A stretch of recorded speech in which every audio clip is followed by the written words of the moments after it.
आज मैं आपको कबाब की ऐसी रेसिपी देने जा रही हूँ जिसको आप 1 महीने के लिए फ्रीज़ कर सकते हैं। उसमें ना तो स्मेल बनेगी और जब भी आप इसको बनाएँगे तो आपको लगेगा कि एकदम से फ्रेश बनाए हैं।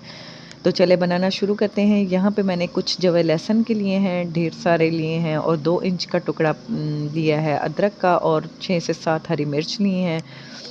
तो जो ये मैंने चिकन डाला है इसको हम अच्छे से दोनों साइडों से फ्राई कर लेंगे क्योंकि ये जो है बड़ा पीस था तो इसको ज़रा ज़्यादा टाइम लगता है।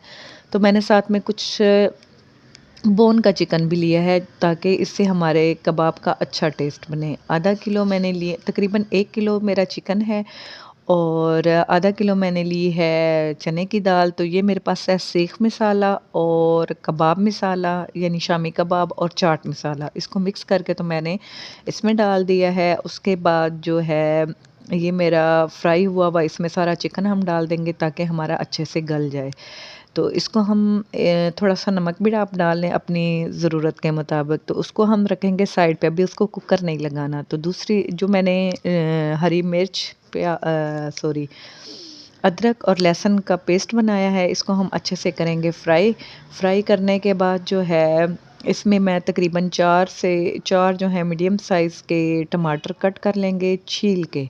छिलका उतार लेना है आपने। इसको हम अच्छा सा इसमें पेस्ट में फ्राई कर लेंगे इसको भी और इसको हम उठा के डाल देंगे अपने जो हमने कबाब का ये सॉरी चिकन और दाल बनाई थी इसमें हम ये मसाला भी ऐड कर देंगे। अच्छा अब आपने इसमें और कोई मसाला कोई चीज़ ऐड करने की ज़रूरत नहीं है। ये बहुत अच्छा सा मसाला तैयार हो जाएगा। मैंने 10 मिनट का लगाया है कुकर और हमारा जो है ये बिल्कुल गल गया है गोश्त भी और दाल भी।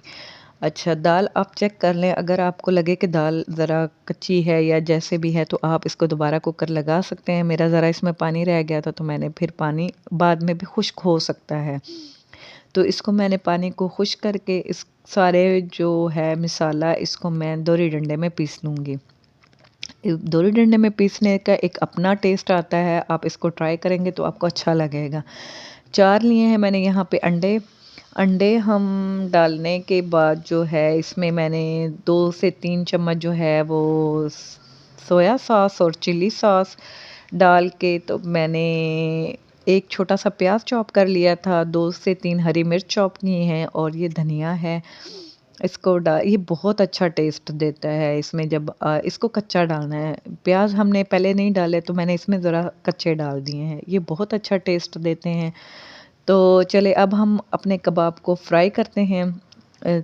एक अंडे में कुटी मिर्च, नमक डाल के हम इसको अच्छा-सा फेंट लेंगे और एक साइड पे हम ये जो है कबाब हम इसको अच्छी सी शक्ल दे लेंगे। अच्छा इसमें मैंने अंदर डाल दिए हैं कबाब तो इसके लिए ज़रूरी नहीं है कि आप इसको हर बार अंडा लगाएँ। तो आप इसको वैसे भी बनाएँगे तो ये टूटेंगे नहीं। आपके लिए ये ऑप्शनल है कि भई आप बाद में भी अंडा लगा सकते हैं और अंदर अगर नहीं डालना चाहें तो ना डालें। लेकिन ये डालने का ये आसानी हो जाती है कि आपको बार-बार अंडा नहीं लगाना पड़ता। यानी बाज़ औक़ात घर पे नहीं होता तो वो आराम से आप मेहमान आ जाएँ तो कबाब बना सकते हैं। अच्छा ये 1 महीने के लिए फ्रीज़ हो सकते हैं और हर बार फ्रेश बनेंगे। बहुत सादा और आसान सी रेसिपी है। आप इसको ट्राई करें और एन्जॉय करें।